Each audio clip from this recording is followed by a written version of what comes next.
이 천한 놈, 감히 양반 며느리를 더럽혀? 윤대감 부인의 외침이 마당에 울려 퍼졌습니다. 곤장이 내리칠 때마다 복길의 피가 땅에 번졌습니다. 어머님, 제발 그만하십시오. 모두 제 잘못입니다. 심씨는 무릎을 꿇었습니다. 정녕 그 종놈을 사랑하느냐? 그 질문에 심씨는 눈을 감고 말했습니다. 사람을 사람으로 사랑했을 뿐입니다. 그 말 한 줄이 가문을 무너뜨렸습니다. 조선 후기 체면만 남은 양반가의 며느리 심씨가 있었습니다. 시어머니의 눈치를 보며 남편의 무관심 속에서 그저 숨만 쉬는 그림자처럼 살아가던 여인. 그런데 어느 날 한 종놈의 따뜻한 눈빛이 그녀의 마음을 흔들어 놓았습니다. 금기를 넘은 사랑, 그리고 그 대가로 찾아온 파멸. 오늘은 조선시대 한 여인의 비극적인 이야기를 들려드리겠습니다. 이 이야기가 마음에 드신다면 구독과 좋아요 부탁드립니다. 여러분의 작은 관심이 더 좋은 이야기를 만드는 큰 힘이 됩니다. 그럼 지금부터 시작하겠습니다. 조선 후기 충청도 어느 산골 마을. 남평 윤씨 댁의 안채 마루에 심씨 부인이 앉아 있었습니다. 가을 햇살이 부드럽게 비추고 있었지만 심씨의 눈빛에는 늘 같은 그림자가 드리워져 있었습니다. 28의 나이, 아직 젊다고 할 수 있는 나이였지만 심씨의 얼굴에는 이미 지친 기색이 역력했습니다. 며느리란 건 말이야. 숨 쉬는 것도 허락받고 해야 하는 거란다. 시어머니 윤대감 부인의 목소리가 새벽 닭소리처럼 들려왔습니다. 매일 아침 똑같은 잔소리였습니다. 심씨는 말없이 고개를 숙였습니다. 대답하면 또 무슨 말이 나올지 모르니까요. 그저 조용히, 아주 조용히 고개만 숙이고 있는 것이 최선이었습니다. 나는 왜 이 집의 그림자로만 살아야 하는 걸까? 심씨는 속으로 이렇게 중얼거렸습니다. 하지만 입 밖으로 내뱉을 수는 없었습니다. 중인 집안의 딸로 태어나 가문의 격상을 위해 이 양반가로 시집을 왔습니다. 처음엔 기대도 했었죠. 양반가의 며느리가 되면 뭔가 달라질 거라고요. 하지만 현실은 달랐습니다. 아니, 현실은 생각보다 훨씬 더 가혹했습니다. 남편 윤상원은 마루 한쪽에서 서책을 펼쳐놓고 있었습니다. 과거 시험 공부라고는 하지만 사실 책장은 거의 넘어가지 않았습니다. 윤상원은 책을 보는 것보다 방 안의 거울 속 자기 얼굴을 들여다보는 것에 더 관심이 많았습니다. 35의 나이에 아직도 과거에 합격하지 못한 것도 아내에게 무관심한 것도 다 그런 이유 때문이었습니다. 윤상원은 가문을 일으켜 세워야 한다는 부담감에 짓눌려 있었지만 정작 그 부담을 이겨낼 능력은 없었습니다. 상원아, 오늘도 공부 열심히 하거라. 우리 가문의 명예가 내 어깨에 달려 있는 거야. 윤대감 부인이 아들에게 말했습니다. 윤상원은 고개를 끄덕였지만 눈빛은 어딘가 허공을 떠돌고 있었습니다. 심씨는 그런 남편을 바라보았습니다. 한때는 이 사람이 자신을 사랑해 줄 거라 기대했었습니다. 하지만 윤상원에게 심씨는 그저 가문의 도구일 뿐이었습니다. 자식을 낳아 대를 이어야 하는 그저 그런 도구 말이죠. 집안은 겉으로 보기에는 번듯했습니다. 큰 기와집에 넓은 마당, 그리고 몇 명의 하인들. 하지만 속을 들여다보면 이야기가 달랐습니다. 곳간의 쌀독은 이미 바닥이 드러나 있었고 하인들에게 줄 식량도 빠듯했습니다. 선조대에는 명망 높은 양반가였지만 이제는 체면만 남은 몰락 직전의 가문이었습니다. 그래도 윤대감 부인은 체면을 지키느라 온 힘을 쏟았습니다. 체면이 무너지면 양반도 끝이라고 생각했으니까요. 그날 저녁 심씨는 부엌 마당에서 하녀 월이를 만났습니다. 월이는 19살의 어린 하녀였지만 어려서부터 이 집에서 자라 눈치가 빨랐습니다. 월이는 심 씨가 힘들어하는 것을 잘 알고 있었습니다. 월아, 요즘은 하늘이 참 낮게 깔리는구나. 심 씨가 한숨을 쉬며 말했습니다. 월이는 잠깐 심 씨를 바라보다가 조용히 대답했습니다. 마님 하늘은 늘 거기 있었어요. 마님 마음이 낮아진 거예요. 그 말을 듣는 순간 심 씨는 문득 울컥했습니다. 가슴속에서 뜨거운 무언가가 치밀어 올랐습니다. 눈물이 날 것 같았지만 심 씨는 꾹 참았습니다. 양반가의 며느리가 함부로 눈물을 보일 수는 없었으니까요. 하지만 그날 밤 홀로 방에 누워 있을 때 심 씨는 조용히 눈물을 흘렸습니다. 내 마음이 낮아진 거라고. 그래, 맞아. 내 마음은 이미 땅바닥까지 내려앉았어. 심 씨는 천장을 바라보며 생각했습니다. 이렇게 사는 게 과연 사는 것일까요? 숨만 쉬고 있는 것이 살아있는 것일까요? 심 씨는 알 수 없었습니다. 그저 하루하루를 견디는 것만으로도 버거웠습니다. 그때 마당에서 작은 소리가 들렸습니다. 심 씨는 창문 틈으로 밖을 내다보았습니다. 달빛 아래 한 사내가 물동이를 옮기고 있었습니다. 복길이었습니다. 25살의 젊은 종이었지만 복길은 다른 하인들과는 달랐습니다. 글을 읽고 쓸 줄 알았고 마음씨도 따뜻했습니다. 심 씨는 복길을 보며 문득 이상한 감정을 느꼈습니다. 동정일까요? 아니면 다른 무언가일까요? 복길은 물동이를 옮기며 조용히 노래를 흥얼거렸습니다. 심 씨는 그 소리를 듣고 있었습니다. 이상하게도 그 소리가 마음을 편안하게 해주었습니다. 시어머니의 잔소리도 남편의 무관심도 그 순간만큼은 잊을 수 있었습니다. 그날 밤 심 씨는 오랜만에 편안하게 잠들었습니다. 그때는 몰랐습니다. 그 눈물 한 방울이, 그 따뜻한 노랫소리가 앞으로 가문의 운명을 흔들 거라는 것을 말이죠. 며칠이 지났습니다. 심 씨는 그날 밤 이후로 이상하게 복길의 모습이 자꾸 눈에 밟혔습니다.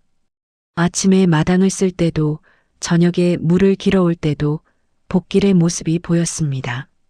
심 씨는 스스로에게 타일렀습니다. 이건 그저 동정심일 뿐이라고요. 천한 신분으로 태어나 평생을 남의 집 하인으로 살아가는 복길이 불쌍해서 그런 거라고 말이죠. 하지만 마음이란 게 그렇게 쉽게 속아주지 않았습니다. 심 씨는 복길을 볼 때마다 가슴이 두근거렸습니다. 이상한 일이었습니다. 남편 윤상원과 혼인한 지 벌써 10년이 넘었지만 한 번도 이런 감정을 느껴본 적이 없었으니까요. 어느 날 오후 심 씨는 부엌 마당으로 나왔습니다. 시어머니가 잠깐 외출을 했고 윤상원은 서재에서 책을 보고 있었습니다. 잠시나마 자유로운 시간이었습니다. 심 씨는 마당 한쪽에 앉아 빨래를 개고 있었습니다. 양반가의 며느리가 직접 빨래를 개는 것도 우습지만 이 집은 하인이 부족했고 심 씨는 할 일이 없으면 시어머니에게 또 잔소리를 들어야 했습니다. 그때였습니다. 마당 저편에서 복길이 항아리를 옮기고 있었습니다. 무거운 항아리를 들어 올리면서도 복길은 조용히 무언가를 읊조리고 있었습니다. 심 씨는 귀를 기울였습니다. 달빛도 사람의 얼굴을 보고 울 줄 아는가, 차라리 어둠 속에 묻히리니. 심 씨의 손이 멈췄습니다. 쉬었습니다. 복길이 시를 읊고 있었습니다. 천한 신분의 하인이 시를 읊다니요. 심 씨는 놀라움을 감추지 못했습니다. 하지만 놀라움보다 더 큰 감정이 심 씨를 사로잡았습니다. 복길의 목소리에는 깊은 슬픔과 외로움이 담겨 있었습니다. 마치 심 씨 자신의 마음을 읽는 것처럼요. 양반댁의 며느리가 하인의 목소리에 흔들린다니요. 말도 안 되는 일이었습니다. 하지만 심 씨는 어쩔 수 없었습니다. 복길의 시는 오래된 목줄을 푸는 것 같았습니다.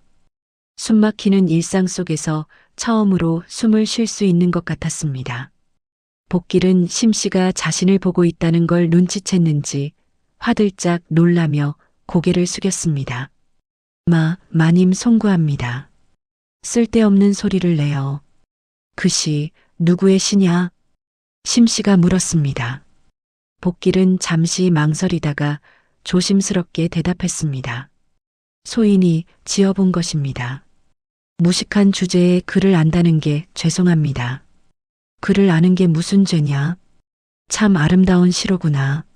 심씨의 말에 복길은 놀란 듯 고개를 들었습니다. 두 사람의 눈이 마주쳤습니다. 그 순간 무언가가 통했습니다. 말로 설명할 수 없는 그런 교감이었습니다. 복길은 황급히 고개를 숙이고 자리를 떴습니다. 그날 밤 심씨는 잠을 이룰 수 없었습니다. 복길의 시가 계속해서 머릿속을 맴돌았습니다. 달빛도 사람의 얼굴을 보고 울 줄 아는가.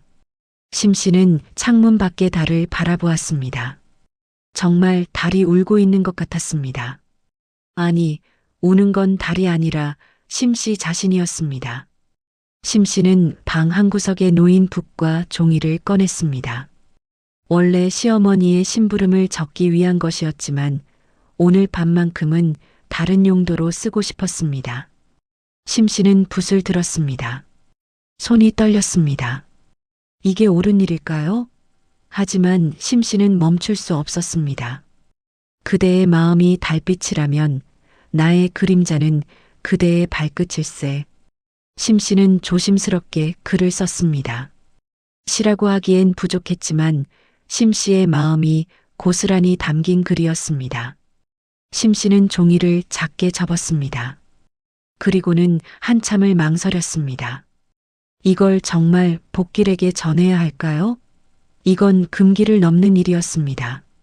양반가의 며느리가 천한 하인에게 글을 전하다니요. 발각되면 큰일이었습니다. 하지만 심씨는 이미 결심을 한 상태였습니다. 10년 동안 숨만 쉬고 살았습니다. 이제는 조금이라도 숨통이 트이고 싶었습니다. 비록 그게 금기를 넘는 일이라 해도요.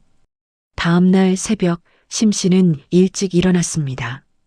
부엌 마당으로 나가니 복길이 우물에서 물을 깃고 있었습니다. 심씨는 주위를 살폈습니다. 다행히 아무도 없었습니다. 심씨는 조용히 물동이 옆으로 다가갔습니다.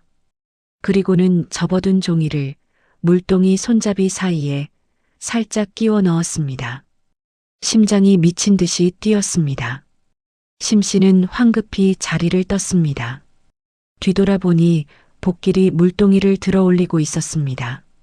복길은 아직 종이를 발견하지 못한 것 같았습니다. 심씨는 안채로 돌아왔습니다. 그날 하루 종일 심씨는 마음을 졸였습니다. 복길이 그 종이를 발견했을까요? 발견했다면 뭐라고 생각할까요? 혹시 다른 사람이 먼저 발견한 건 아닐까요? 온갖 생각이 머릿속을 스쳤습니다. 저녁 무렵 심씨는 마당으로 나왔습니다. 복길이 장작을 패고 있었습니다. 복길은 심씨를 보자 잠시 동작을 멈췄습니다. 그리고는 아주 작게 거의 알아볼 수 없을 정도로 고개를 끄덕였습니다. 심씨는 알았습니다. 복길이 그 종이를 받았다는 것을요. 그날 밤 심씨는 이상하게 마음이 편안했습니다. 죄책감도 있었지만 그보다는 뭔가를 해냈다는 뿌듯함이 더 컸습니다. 10년 만에 처음으로 자신의 의지로 무언가를 한 것 같았습니다. 하지만 심씨는 몰랐습니다. 담장 너머에서 하녀 월이가 모든 것을 지켜보고 있었다는 것을요. 월이의 눈빛에는 두려움과 호기심이 뒤섞여 있었습니다. 월이는 입술을 깨물었습니다. 이 사실을 마님의 시어머니인 큰 마님께 말씀드려야 할까요? 아니면 모른 척해야 할까요? 월이는 고민에 빠졌습니다. 복길은 그 시를 받은 뒤로 며칠 밤을 잠들지 못했습니다. 낮에는 하인으로서 해야 할 일들을 했지만 밤만 되면 심씨가 쓴 그 시가 머릿속을 떠나지 않았습니다. 복길은 종이를 몇 번이고 펼쳐보았습니다. 그대의 마음이 달빛이라면 나의 그림자는 그대의 발끝일세. 이 문장이 무엇을 의미하는지 복길은 잘 알고 있었습니다. 복길은 천민의 자식으로 태어났습니다. 원래는 글을 배울 기회조차 없었지만 어릴 적 이 집의 선대 주인이었던 윤대감이 복길의 총명함을 알아보고 그를 가르쳐 주었습니다. 하지만 윤대감이 세상을 떠난 후 복길은 다시 천안 하인의 신분으로 돌아갔습니다. 그를 아는 것이 무슨 소용이 있겠습니까? 천민은 죽어도 천민일 뿐이었습니다. 그런데 심씨가 복길의 시를 듣고 아름답다고 했습니다. 양반댁 며느리가 천안 하인의 시를 칭찬했습니다. 그것만으로도 복길의 가슴은 뜨거워졌습니다. 그런데 이제는 심씨가 직접 시를 써서 보내왔습니다. 이게 꿈일까요? 현실일까요? 복길은 혼란스러웠습니다. 사흘째 되는 밤 복길은 더 이상 참을 수 없었습니다. 복길은 달빛이 환한 밤에 마당으로 나왔습니다. 혹시 심씨를 볼 수 있지 않을까 하는 기대 때문이었습니다. 하지만 안채는 조용했고 아무도 나오지 않았습니다. 복길은 한숨을 쉬었습니다. 이런 마음을 품는 것 자체가 죄였습니다. 복길은 돌아서려고 했습니다. 바로 그때였습니다. 안채의 문이 살짝 열렸습니다. 심씨가 조용히 밖으로 나왔습니다. 흰 저고리에 검은 치마를 입은 심씨의 모습이 달빛 아래에서 환하게 빛났습니다. 두 사람의 눈이 마주쳤습니다. 시간이 멈춘 것 같았습니다. 복길은 황급히 고개를 숙였습니다. 마님, 이 밤중에 어찌 너도 잠이 오지 않느냐? 심씨가 조용히 물었습니다. 복길은 대답할 수 없었습니다. 어떻게 대답해야 할까요? 마님 때문에 잠이 오지 않는다고 말할 수는 없었습니다. 그 시 읽어보았느냐? 예, 마님. 그래서 어떠했느냐? 복길은 한참을 망설였습니다. 입술이 떨렸습니다. 이 말을 해도 될까요? 하지만 복길은 더 이상 참을 수 없었습니다. 마님, 그 시가 소인을 부른 것입니까? 심씨는 잠시 침묵했습니다. 달빛 아래에서 심씨의 얼굴이 창백하게 보였습니다. 심씨는 천천히 고개를 끄덕였습니다. 그렇다. 하지만 내가 너무 외로워서 그랬을 게다. 마님. 복길이 한 걸음 다가갔습니다. 심씨도 한 걸음 다가왔습니다. 두 사람 사이의 거리가 점점 좁혀졌습니다. 이건 안 되는 일이었습니다. 양반가의 며느리와 천안 하인이 이렇게 가까이 있어서는 안 됐습니다. 하지만 두 사람 모두 멈출 수 없었습니다. 마님의 마음이 어디로 가든 소인이 따라가겠나이다. 복길의 목소리가 떨렸습니다. 심씨의 눈에 눈물이 맺혔습니다. 10년 동안 아무도 심씨의 마음을 물어본 적이 없었습니다. 아무도 심씨를 사람으로 대해준 적이 없었습니다. 그런데 이 천안 하인인 복길이가 처음으로 심씨를 사람으로 대해주고 있었습니다. 내가 정말 나를 따라오겠느냐? 목숨을 걸고라도. 그 순간 모든 것이 멈췄습니다. 심씨는 복길의 손을 잡았습니다. 복길의 손은 거칠었지만 따뜻했습니다. 오래된 굳은 살이 만져졌습니다. 평생을 남의 집 하인으로 살아온 흔적이었습니다. 심씨는 그 손을 꽉 쥐었습니다. 복길도 심씨의 손을 잡았습니다. 심씨의 손은 부드러웠지만 차가웠습니다. 양반가의 며느리로 살면서도 마음만은 얼어붙어 있었던 것입니다. 복길은 그 손을 녹여주고 싶었습니다. 두 사람은 아무 말 없이 서로를 바라보았습니다. 그리고 천천히, 아주 천천히 서로에게 다가갔습니다. 두 사람의 숨결이 섞였습니다. 달빛이 두 사람을 비추었습니다. 세상이 잠시 조용해졌습니다. 새소리도 바람소리도 아무것도 들리지 않았습니다. 오직 두 사람의 심장 소리만 들렸습니다. 복길은 조심스럽게 심씨의 뺨에 손을 댔습니다. 심씨는 눈을 감았습니다. 복길의 손길이 너무나 따뜻했습니다. 10년 동안 한 번도 느껴보지 못한 따뜻함이었습니다. 심씨의 눈에서 눈물이 흘러내렸습니다. 울지 마십시오, 마님. 이건 슬퍼서 우는 게 아니란다. 그럼요. 처음으로 사람이 된 것 같아서 우는 게다. 복길은 심씨를 꽉 껴안았습니다. 신분의 차이도 양반가의 체면도 그 순간만큼은 아무것도 중요하지 않았습니다. 오직 두 사람의 마음만이 중요했습니다. 하지만 두 사람은 몰랐습니다. 담장 너머에서 작은 숨소리가 섞이고 있다는 것을요. 하녀 월이가 떨리는 손으로 입을 막고 그 모든 장면을 지켜보고 있었습니다. 월이의 얼굴은 창백했습니다. 이걸 봐버렸습니다. 봐서는 안 되는 걸 봐버렸습니다. 월이는 천천히 뒤로 물러났습니다. 발소리가 나지 않도록 조심조심 걸었습니다. 하지만 월이의 머릿속은 혼란스러웠습니다. 이 사실을 큰 마님께 말씀드려야 할까요? 아니면 모른 척해야 할까요? 월이는 알고 있었습니다. 이 사실이 알려지면 어떤 일이 벌어질지를요. 복길은 죽을 것이고 심씨 마님도 무사하지 못할 것입니다. 월이는 자기 방으로 돌아왔습니다. 하지만 잠을 잘 수 없었습니다. 계속해서 그 장면이 떠올랐습니다. 달빛 아래에서 서로를 껴안고 있던 두 사람의 모습이요. 월이는 이불을 뒤집어 썼습니다. 하지만 소용없었습니다. 다음 날 아침 월이는 멍한 얼굴로 부엌으로 갔습니다. 심씨도 평소처럼 안채에서 나왔습니다. 두 사람의 눈이 마주쳤습니다. 심씨는 아무것도 모르는 듯 미소를 지었습니다. 하지만 월이는 그 미소를 제대로 받아들일 수 없었습니다.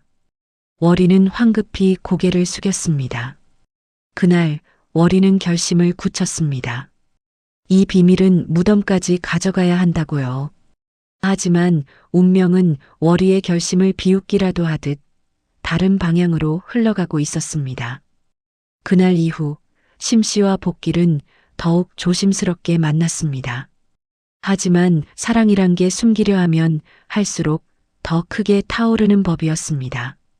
두 사람은 밤마다 달빛 아래에서 만났고 서로의 손을 잡고 이야기를 나눴습니다. 그게 전부였지만 두 사람에게는 그것만으로도 충분했습니다. 하지만 월이는 매일 밤 괴로웠습니다. 비밀을 지키겠다고 마음먹었지만 그게 쉬운 일이 아니었습니다. 월이는 윤대감 부인의 심부름을 하며 항상 긴장해야 했습니다. 혹시 윤대감 부인이 눈치챈 건 아닐까?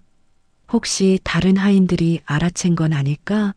매일 밤 월이는 악몽에 시달렸습니다. 그러던 어느 날 아침이었습니다. 윤대감 부인이 월이를 불렀습니다. 월아, 요즘 안채 분위기가 이상하지 않더냐? 월이의 얼굴이 하얗게 질렸습니다. 윤대감 부인은 날카로운 눈빛으로 월이를 바라보았습니다. 큰 마님, 무슨 말씀이신지. 며느리 표정이 예전과 다르단 말이다. 뭔가 숨기는 게 있는 것 같지 않더냐? 월이는 입술을 깨물었습니다. 거짓말을 해야 할까요? 아니면 사실대로 말해야 할까요? 월이의 머릿속은 복잡했습니다. 하지만 윤대감 부인의 날카로운 눈빛이 계속해서 월이를 압박했습니다. 월아, 내가 뭔가 알고 있는 게 분명하구나. 어서 말해보거라. 큰 마님 저는 어서 말하지 못하겠느냐? 윤대감 부인이 소리쳤습니다. 월이는 더 이상 버틸 수 없었습니다. 떨리는 목소리로 월이가 말했습니다. 마님께서 복길이와 밤마다 마당에서 만나십니다. 그 순간 윤대감 부인의 얼굴이 붉게 변했습니다. 분노로 온몸이 부들부들 떨렸습니다.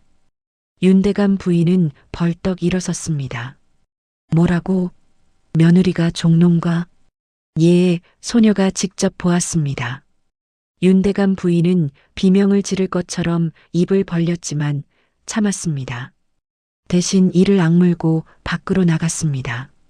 월이는 자신이 큰일을 저질렀다는 걸 알았습니다. 하지만 이미 늦었습니다.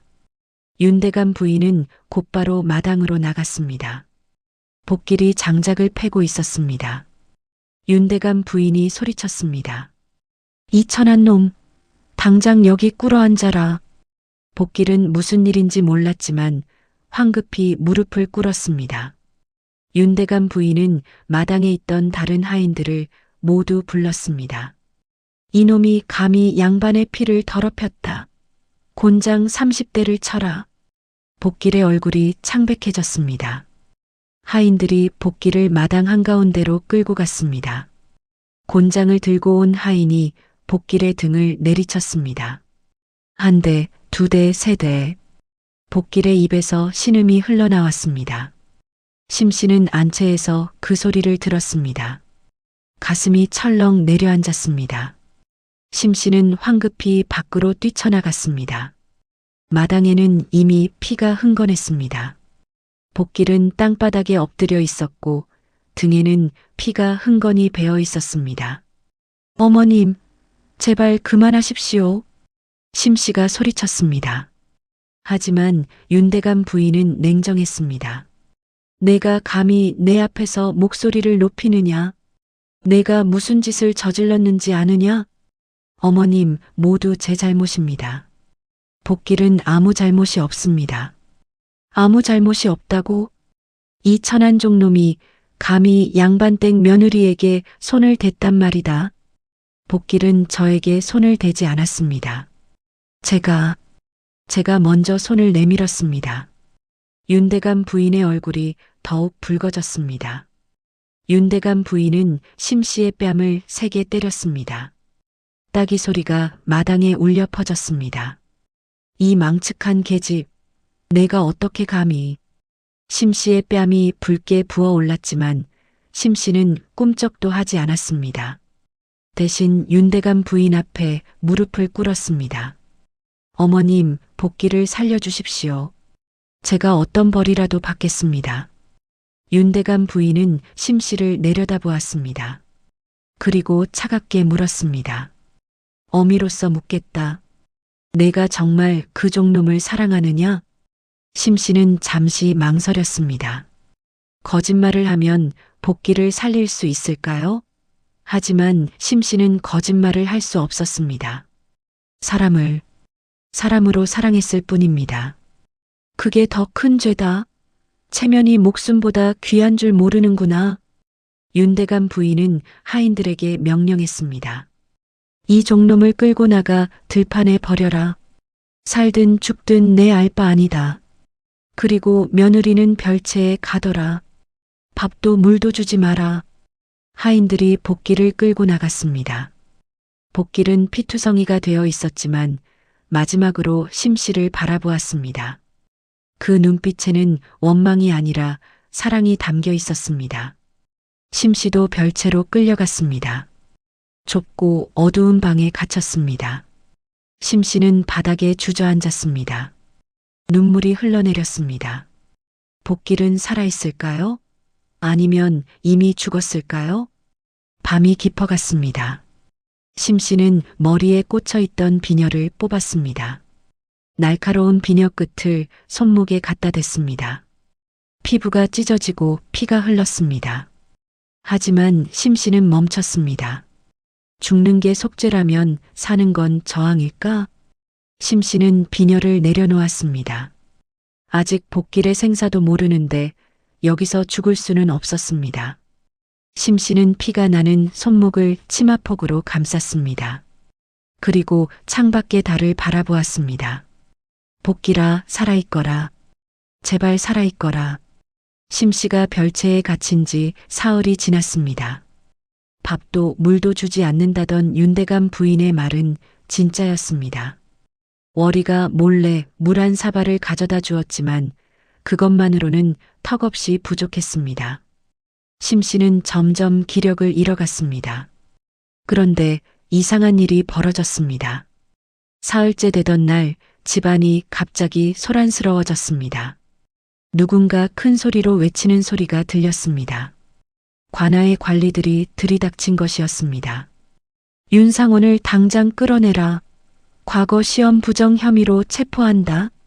심 씨는 별채 창문 틈으로 밖을 내다보았습니다. 마당에는 관복을 입은 관리들이 가득했습니다.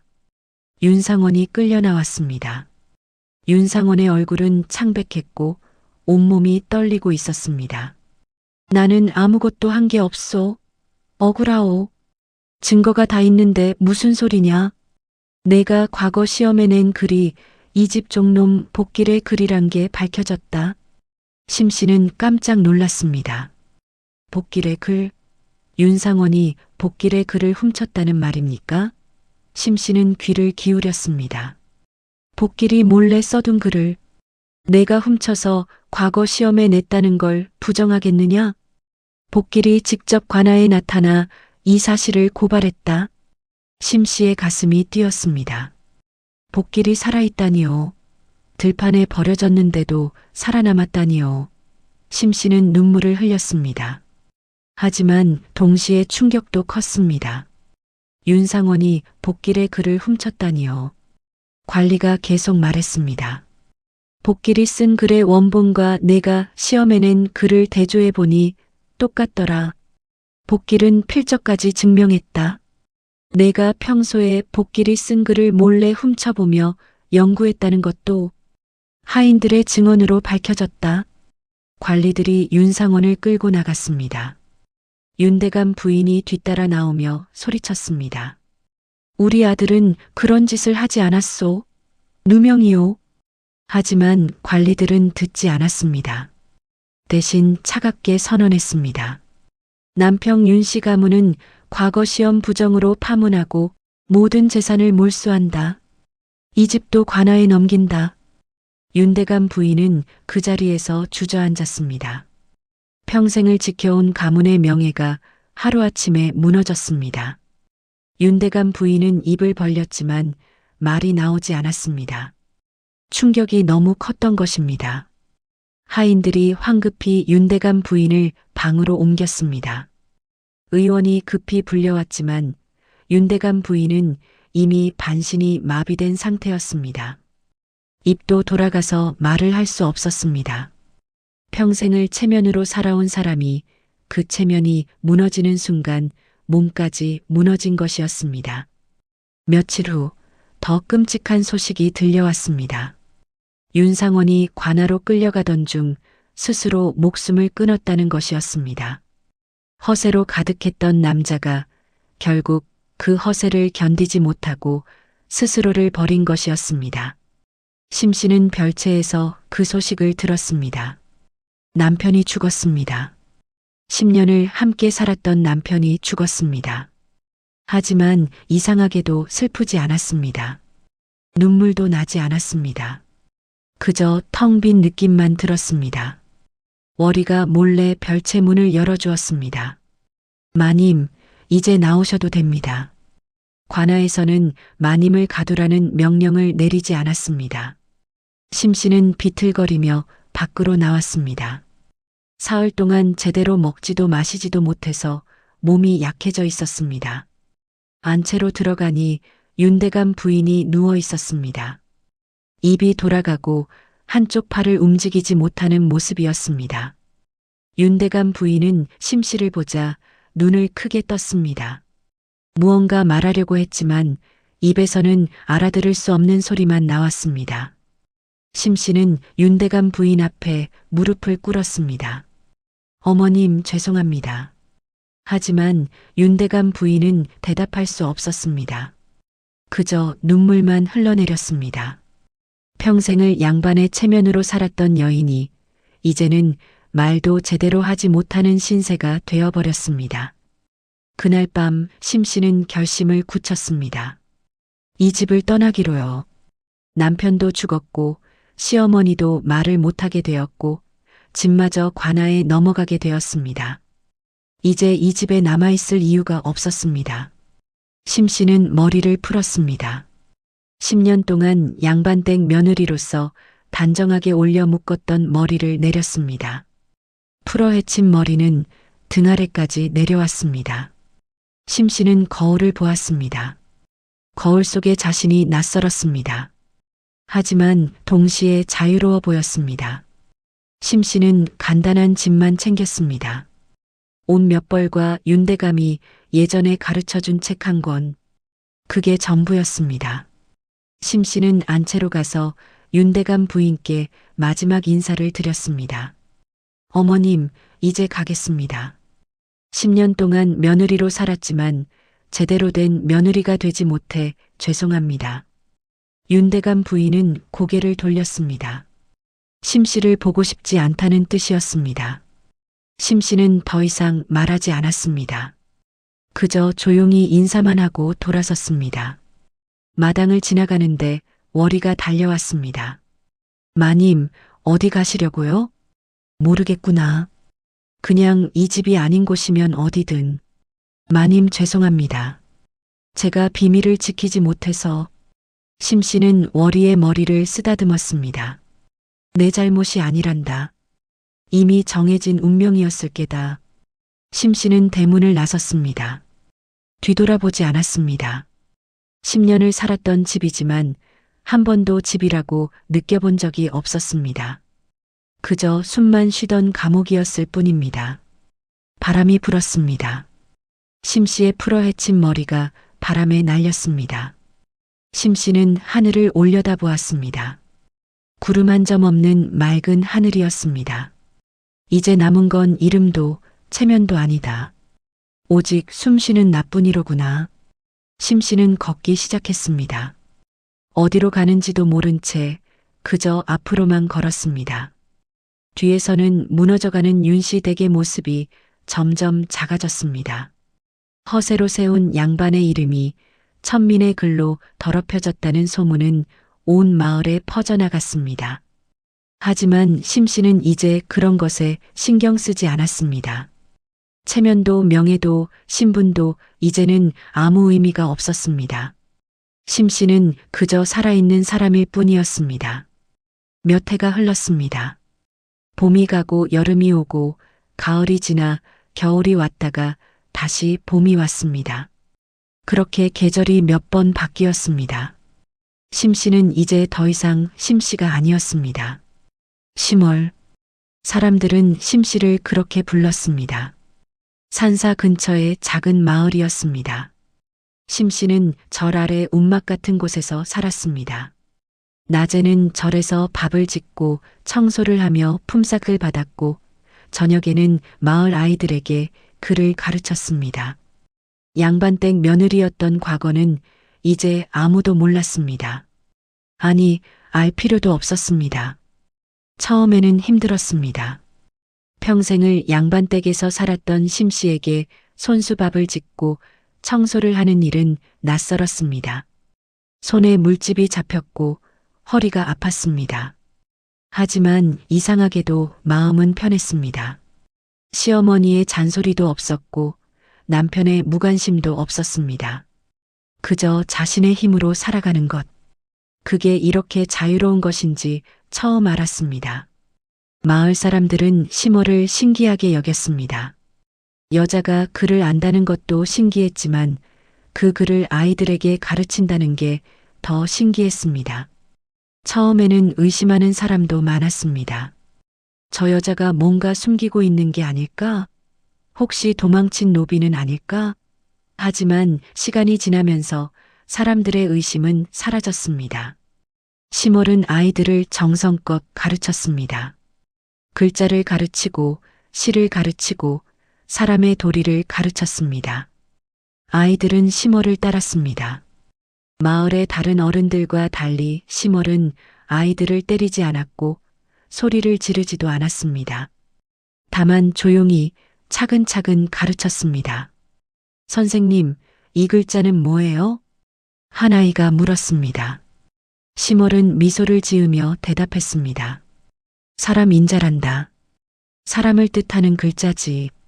사람은 다 똑같은 거예요? 그렇단다. 양반이든 상놈이든 남자든 여자든 모두 사람이란다. 아이들은 고개를 갸우뚱했습니다. 하지만 심월의 눈빛은 진지했습니다. 심월은 정말로 그렇게 믿었습니다. 사람은 다 똑같다고요. 신분이 다를 뿐 마음은 다 같다고요. 저녁이 되면 심월은 혼자 달을 보곤 했습니다. 산사 뒤편에 작은 바위가 있었는데 심월은 그곳에 앉아 달을 바라보았습니다. 그리고 항상 미소를 지었습니다. 슬픈 듯 하면서도 행복한 듯한 묘한 미소였습니다. 어느 날 한 아이가 물었습니다. 선생님은 왜 항상 달을 보고 웃으세요? 심월은 잠시 망설이다가 대답했습니다. 그건 잃어버린 사람을 잊지 않기 위해서란다. 잃어버린 사람이요? 응. 아주 소중한 사람이었지. 하지만 이제는 어디 있는지도 모르는 사람이야. 아이는 더 묻지 않았습니다. 다만 심월의 손을 꼭 잡아주었습니다. 그 작은 손이 따뜻했습니다. 밤이 되면 심월은 시를 썼습니다. 촛불을 켜고 붓을 들고 종이 위에 글을 적었습니다. 사람의 신분은 옷이요, 마음은 하늘이라. 달빛도 천민의 얼굴을 비추고 바람도 양반의 뺨을 때리네. 세상의 모든 것은 평등하거늘 어찌 사람만 차별을 두는가. 심월의 시는 조금씩 마을에 퍼져나갔습니다. 처음에는 아이들이 집에 가서 부모에게 말했습니다. 선생님이 이런 시를 가르쳐 주셨다고요. 그 말을 들은 어른들이 심월을 찾아왔습니다. 처음에는 화를 내려고 왔지만 심월의 시를 직접 듣고는 생각이 바뀌었습니다. 이거 참 맞는 말 아닌가? 한 농부가 중얼거렸습니다. 평생을 땅을 파고 살았지만 이런 생각을 해본 적이 없었습니다. 사람의 신분은 옷이라니요. 정말 그런 건가요? 심월의 시는 점점 더 멀리 퍼져나갔습니다. 장터에 가는 사람들이 그 시를 읊조렸고 행상인들이 다른 마을에 그 시를 전했습니다. 사람들은 심월을 심월 시인이라고 부르기 시작했습니다. 하지만 심월은 몰랐습니다. 그 시가 얼마나 멀리까지 퍼져나가고 있는지를요. 그리고 그 시가 어느 사람의 손에 들어갔는지도요. 복길은 살아있었습니다. 들판에 버려진 날 복길은 거의 죽을 뻔했습니다. 피를 너무 많이 흘렸고 몸이 너무 차가웠습니다. 하지만 지나가던 약초꾼이 복길을 발견했습니다. 약초꾼은 복길을 자기 집으로 데려가 치료해 주었습니다. 복길은 한 달이 넘도록 누워 지냈습니다. 등의 상처가 너무 깊었기 때문입니다. 하지만 복길은 포기하지 않았습니다. 반드시 살아남아야 한다고 생각했습니다. 심씨를 다시 만나기 위해서라도요. 복길이 회복된 후 약초꾼은 복길에게 물었습니다. 이제 어디로 갈 거냐? 모르겠습니다. 하지만 한 사람을 찾아야 합니다. 복길은 심씨를 찾아 여러 곳을 다녔습니다. 윤씨 댁이 망했다는 소문은 들었습니다. 윤상원이 죽었다는 것도 알았습니다. 하지만 심씨가 어디로 갔는지는 아무도 몰랐습니다. 복길은 포기하지 않았습니다. 이 마을 저 마을을 떠돌며 심씨를 찾았습니다. 그러던 어느 날 한 장터에서 이상한 소문을 들었습니다. 심월 시인이라고 들어봤나? 산사 근처에 사는 여자인데 시를 참 잘 쓴다더라. 복길의 귀가 번쩍 뛰었습니다. 심월? 심씨의 심자가 아닐까요? 복길은 그 마을로 향했습니다. 복길이 그 마을에 도착했을 때는 저녁이었습니다. 산사 아래 작은 움막에서 불빛이 새어나왔습니다. 복길은 조심스럽게 다가갔습니다. 그리고 창문 틈으로 안을 들여다보았습니다. 한 여인이 촛불 아래에서 글을 쓰고 있었습니다. 풀어헤친 머리, 수수한 옷차림. 하지만 복길은 단번에 알아보았습니다. 심씨였습니다. 복길의 가슴이 두근거렸습니다. 살아있었습니다. 심씨가 살아있었습니다. 복길은 문을 두드리려다 멈췄습니다. 지금 들어가도 될까요? 복길은 망설였습니다. 하지만 더 이상 참을 수 없었습니다. 복길은 조용히 문을 두드렸습니다. 문을 두드리는 소리가 들렸습니다. 심월은 붓을 내려놓았습니다. 이 밤중에 누가 찾아온 걸까요? 심월은 조심스럽게 문을 열었습니다. 그리고 그 자리에서 얼어붙었습니다. 달빛 아래 한 사내가 서 있었습니다. 낡은 옷에 초라한 행색이었지만 심월은 단번에 알아보았습니다. 복길이었습니다. 살아있었습니다. 복길이 살아있었습니다. 복길이냐? 심월의 목소리가 떨렸습니다. 복길도 떨리는 목소리로 대답했습니다. 예, 마님. 아직도 나를 마님이라 부르느냐? 그럼 뭐라 불러야 합니까? 이제는 그냥 심월이라 불러다오. 나는 더 이상 양반댁 며느리가 아니니까. 두 사람은 한참 서로를 바라보았습니다. 몇 해가 지났지만 두 사람은 여전히 서로를 알아보았습니다. 하지만 세월의 흔적도 역력했습니다. 복길의 얼굴에는 깊은 주름이 생겼고 심월의 머리카락에는 흰머리가 섞여 있었습니다. 복길은 품 안에서 낡은 종이 한 장을 꺼냈습니다. 심월이 쓴 시였습니다. 사람의 신부는 옷이요, 마음은 하늘이라. 복길은 그 종이를 조심스럽게 펼쳤습니다. 이 글이 당신이 쓴 것입니까? 심월은 고개를 끄덕였습니다. 복길의 눈에 눈물이 고였습니다. 이 시를 읽었을 때 알았습니다. 당신이 살아있다는 걸요. 그리고 당신이 어디선가 나를 기다리고 있다는 걸요. 복길아, 저는 당신을 원망했습니다. 들판에 버려져 죽어가면서도 왜 양반댁 며느리가 천한 종놈을 사랑한다고 했는지 원망했습니다.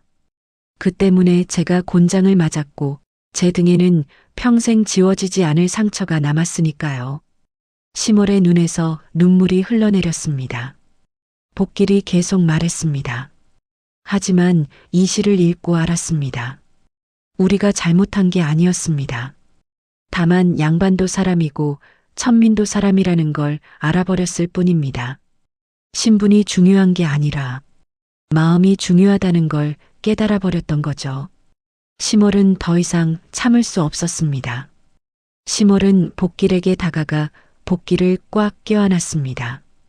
복길도 심월을 안았습니다. 두 사람은 오랫동안 그렇게 서로를 안고 있었습니다. 미안하다, 복길아. 내가 그런 고통을 겪은 건 다 내 탓이다. 아닙니다. 당신 탓이 아닙니다. 세상 탓입니다. 사람을 사람으로 보지 않는 세상 탓이지요. 달빛이 두 사람을 비추었습니다. 달빛은 복길의 등에 남은 상처 자국도 비추었고 심월의 손목에 남은 비녀 자국도 비추었습니다. 두 사람 모두 상처투성이었습니다. 하지만 이상하게도 그 상처들이 이제는 아프지 않았습니다. 심월은 복길을 움막 안으로 들였습니다. 좁고 누추한 곳이었지만 복길에게는 궁궐보다 좋아 보였습니다. 심월이 있는 곳이라면 어디든 좋았습니다. 앉아라. 물이라도 한 잔 주마. 심월이 물을 떠왔습니다. 복길은 그 물을 마셨습니다. 평범한 물이었지만 이렇게 달콤한 물은 처음이었습니다. 심월이 준 물이었으니까요. 복길아, 그동안 어떻게 지냈느냐? 들판에 버려진 뒤 약초꾼이 저를 구해주었습니다. 한 달 넘게 누워 지냈지요. 몸이 회복된 후에는 당신을 찾아다녔습니다. 이 마을 저 마을을 떠돌며 당신의 소식을 물어봤습니다. 그렇게 고생을 했구나. 고생이 아닙니다. 당신을 다시 만날 수 있다면 그 정도는 아무것도 아니지요. 복길아, 나는 내가 죽은 줄 알았다. 매일 밤 달을 보며 기도했다. 복길이 저 달나라에서라도 편히 쉬기를 바란다고. 저는 살아 있었습니다. 당신 곁으로 돌아오기 위해 살아남았습니다. 두 사람은 다시 서로를 바라보았습니다. 그리고 천천히 손을 맞잡았습니다. 복길의 손은 여전히 거칠었고 심월의 손도 이제는 거칠어져 있었습니다. 두 사람 모두 힘든 세월을 보냈다는 증거였습니다. 복길아, 이제 우리는 어떻게 해야 할까? 그냥 이렇게 살면 됩니다. 당신과 제가 함께 있으면 그게 전부입니다. 하지만 세상 사람들이 뭐라고 할까? 세상 사람들이 뭐라고 하든 상관없습니다. 우리는 이미 모든 걸 잃었습니다. 체면도 신분도 명예도요. 하지만 우리에게는 서로가 있습니다. 그것만으로 충분합니다. 심월은 고개를 끄덕였습니다. 복길의 말이 맞았습니다. 이제 두 사람에게 남은 건 서로뿐이었습니다. 체면도 중요하지 않았고 신분도 의미가 없었고 죄의식도 필요 없었습니다. 그저 사람과 사람으로서 서로를 사랑하면 되는 것이었습니다. 복길은 심월의 손을 더 꽉 잡았습니다. 저와 함께 살아주시겠습니까? 그래야지. 우리 이제 함께 살자꾸나. 저는 가진 게 아무것도 없습니다. 돈도 없고 집도 없고 신분도 없습니다. 나도 마찬가지란다. 우리 둘 다 아무것도 가진 게 없구나. 하지만 우리에게는 서로가 있지 않느냐?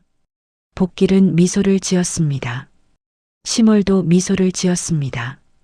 두 사람의 미소는 달빛처럼 환했습니다.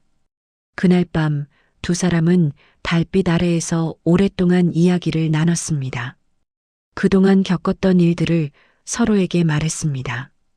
슬픈 이야기도 있었고 힘들었던 이야기도 있었습니다. 하지만 이제는 모두 지나간 일이었습니다. 새벽이 밝아올 무렵 복길이 물었습니다. 당신은 후회하지 않습니까? 저를 사랑한 것을요. 심월은 고개를 저었습니다. 후회하지 않는다. 내가 아니었다면 나는 평생 숨만 쉬고 살았을 게다. 하지만 너 때문에 처음으로 사람이 되었단다. 그것만으로도 충분히 가치가 있었어. 복길의 눈에서 눈물이 흘러내렸습니다. 심월이 복길의 눈물을 닦아주었습니다. 복길도 심월의 눈물을 닦아주었습니다. 두 사람은 서로의 상처를 어루만져 주었습니다. 해가 떠올랐습니다. 새로운 날이 시작되었습니다. 두 사람에게도 새로운 삶이 시작되는 것이었습니다. 그로부터 또 몇 해가 흘렀습니다. 계절은 끊임없이 바뀌었고 세상도 조금씩 변해갔습니다. 하지만 산사 근처의 작은 마을만큼은 여전히 평화로웠습니다. 심월과 복길은 함께 살았습니다. 작은 움막이었지만 두 사람에게는 그 어떤 기와집보다 소중한 곳이었습니다. 낮에는 함께 절에서 일을 했고 저녁에는 함께 아이들에게 글을 가르쳤습니다. 사람들은 처음엔 수군거렸습니다. 저 두 사람은 부부인가? 하지만 시간이 지나면서 사람들은 더 이상 묻지 않았습니다. 두 사람이 서로를 얼마나 아끼는지 보면 다른 건 중요하지 않았습니다. 어느 가을날이었습니다. 마을 어귀에 낯선 사람들이 나타났습니다. 석공들이었습니다. 석공들은 큰 돌을 하나 가져와 마을 입구에 세웠습니다. 마을 사람들이 신기하게 여기며 물었습니다. 이게 대체 뭡니까? 석공 중 한 명이 대답했습니다. 이건 시비입니다. 어떤 분이 의뢰하셔서 만든 거지요. 시비? 거기 뭐라고 써 있소? 석공은 돌에 새겨진 글자를 읽어주었습니다. 사람 위에 신분이 없고 사랑 아래 죄가 없도다. 마을 사람들은 웅성거렸습니다. 이게 무슨 뜻일까요? 하지만 심월과 복길은 알았습니다. 이 시비가 무엇을 의미하는지를요. 두 사람은 서로를 바라보며 미소를 지었습니다. 누가 이런 걸 세웠을까요? 한 사람이 물었습니다. 석공은 고개를 저었습니다. 그건 저도 모릅니다. 다만 의뢰인께서 이렇게 말씀하셨지요. 이 비석은 새로운 세상을 꿈꾸는 사람들을 위한 것이라고요. 밤이 되었습니다. 심월과 복길은 시비 앞에 섰습니다. 달빛이 시비를 비추었습니다. 글자들이 은빛으로 빛났습니다. 복길이 조용히 말했습니다. 우리 이야기가 돌에 새겨졌습니다. 그렇구나. 우리가 사랑했다는 것, 우리가 함께 살았다는 것이 이렇게 남는구나. 후회하지 않으십니까? 심월은 고개를 저었습니다. 후회는 없다. 오히려 고마울 뿐이야. 내가 내 삶에 와줘서, 나를 사람으로 만들어줘서 말이다. 복길은 심월의 손을 잡았습니다. 두 사람은 말없이 시비를 바라보았습니다. 그 후로 심월과 복길의 삶은 더욱 바빠졌습니다. 마을 아이들뿐만 아니라 이웃 마을에서도 아이들이 찾아왔습니다. 글을 배우고 싶다는 아이들, 시를 듣고 싶다는 어른들까지 모여들었습니다. 심월은 모두를 환영했습니다. 글은 양반만 배우는 게 아니란다. 사람이라면 누구나 배울 수 있지. 심월의 말에 아이들은 눈을 반짝였습니다. 복길도 함께 가르쳤습니다. 복길은 주로 생활에 필요한 글을 가르쳤고 심월은 시를 가르쳤습니다. 두 사람은 좋은 선생님이었습니다. 봄이 오면 두 사람은 산에 올라 꽃을 구경했습니다. 여름이 오면 계곡에 발을 담그고 쉬었습니다. 가을이 오면 낙엽을 밟으며 걸었고 겨울이 오면 움막 안에서 불을 지피고 이야기를 나눴습니다. 평범한 일상이었지만 두 사람에게는 그 어떤 화려한 생활보다 소중했습니다. 어느 날 한 할머니가 두 사람을 찾아왔습니다. 낯익은 얼굴이었습니다. 월이었습니다.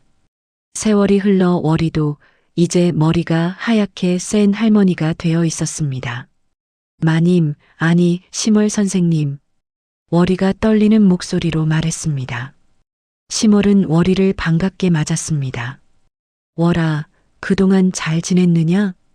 예, 저는 시집을 가서 자식들을 낳고 살았습니다. 그런데 죽기 전에 꼭 선생님께 사과를 드려야 할 것 같아서 찾아왔습니다. 사과? 무슨 사과? 그때 제가 큰 마님께 말씀드린 것 때문입니다. 제가 입을 다물었더라면. 심월은 월이의 손을 잡았습니다. 월아, 그건 내 잘못이 아니란다. 이미 정해진 운명이었어. 오히려 그 일이 있었기에 나는 자유로워질 수 있었단다. 정말 용서해 주시는 겁니까? 용서할 것도 없다. 오히려 고맙다. 내 덕분에 나는 새로운 삶을 살 수 있었으니까. 월이는 그제야 안도의 눈물을 흘렸습니다. 평생을 짊어지고 살았던 죄책감을 내려놓을 수 있었습니다. 세월이 더 흘렀습니다. 심월과 복길이도 점점 늙어갔습니다. 머리는 완전히 하얗게 새고 허리는 구부정해졌습니다. 하지만 두 사람의 마음만큼은 여전히 젊었습니다. 어느 겨울날 저녁 두 사람은 움막 안에서 불을 쬐고 있었습니다. 밖에는 눈이 펑펑 내리고 있었습니다. 복길이 심월에게 물었습니다. 당신은 지금 행복한가요? 심월은 웃으며 대답했습니다. 행복하다마다 내가 옆에 있으니까 저도 행복합니다. 이렇게 당신과 함께 늙어갈 수 있어서요. 우리 참 멀리도 왔구나. 그때 그 양반 댁에서 여기까지. 그렇습니다. 하지만 후회는 없습니다. 당신을 만난 것, 당신을 사랑한 것, 단 한순간도 후회한 적이 없습니다. 심월은 복길의 손을 꼭 잡았습니다. 주름진 손이었지만 여전히 따뜻했습니다. 이듬해 봄 마을에 큰 잔치가 벌어졌습니다. 심월과 복길이 마을에 온 지 20년이 되는 날이었습니다. 마을 사람들은 두 사람을 위해 잔치를 열었습니다. 아이들도 어른들도 모두 모였습니다. 선생님, 축하드립니다. 오래오래 건강하게 사세요. 사람들의 축하를 받으며 심월은 생각했습니다. 양반댁 며느리로 10년을 살았지만 단 한 번도 축하를 받아본 적이 없었습니다. 하지만 이곳에서는 매일이 축복이었습니다. 해가 저물었습니다. 잔치가 끝나고 사람들이 돌아간 뒤 심월과 복길은 시비 앞에 섰습니다. 석양이 시비를 비추었습니다. 글자들이 붉게 빛났습니다. 우리 이야기가 이렇게 남았네요. 복길이 말했습니다. 심월이 고개를 끄덕였습니다. 그래. 우리가 사랑했다는 것, 우리가 행복했다는 것이 이렇게 남는구나. 두 사람은 손을 맞잡고 움막으로 돌아갔습니다. 그들의 뒷모습은 여전히 당당했습니다. 신분도 체면도 죄의식도 없었습니다. 그저 사람과 사람으로서 서로를 사랑하며 살아가는 두 사람이었습니다. 마을 입구의 시비는 오늘도 그곳에 서 있습니다. 사람 위에 신분이 없고 사랑 아래 죄가 없도다. 그 글귀는 세월이 흘러도 변하지 않았습니다. 그리고 그 글귀는 오늘도 사람들에게 말하고 있습니다. 사랑은 죄가 아니라고요. 신분을 넘어선 사랑도, 세상의 눈치를 보지 않는 사랑도 아름답다고요. 그리고 진정으로 사랑하는 사람과 함께라면 그 어떤 고난도 이겨낼 수 있다고요. 심월과 복길의 이야기는 이렇게 끝이 납니다. 비극이 아니라 희망으로, 슬픔이 아니라 행복으로 끝나는 이야기입니다. 두 사람은 세상의 모든 것을 잃었지만 가장 소중한 것을 얻었습니다. 바로 자유와 사랑이었습니다. 오늘 이야기 어떠셨나요? 댓글로 여러분의 생각을 들려주세요. 여러분의 소중한 의견과 응원이 저에게는 큰 힘이 됩니다. 마음에 닿으셨다면 구독과 좋아요 부탁드립니다.